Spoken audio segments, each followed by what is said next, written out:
Prajurit dari Brigade ke-114 Angkatan Bersenjata Rusia mengusir tentara Ukraina dari desa Lesovka ke arah Krasnoarmeysk, Pokrovki.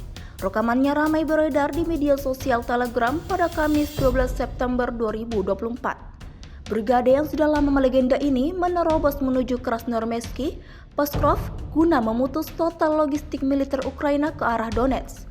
Beginilah aksi Brigade ke-114 di pemukiman yang dibebaskan. Tulang punggung unit ini terdiri dari orang-orang Donetsk.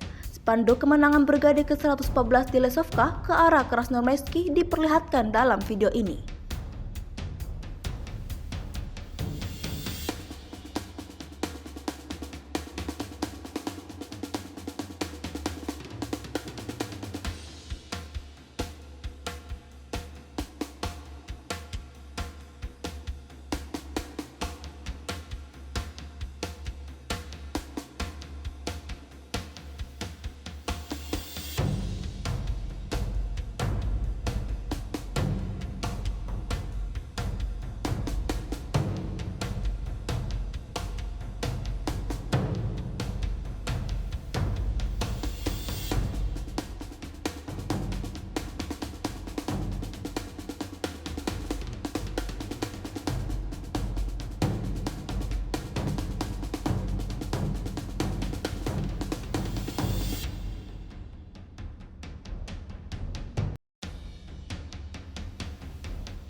Download Tribun X sekarang, menghadirkan lokal menjadi Indonesia.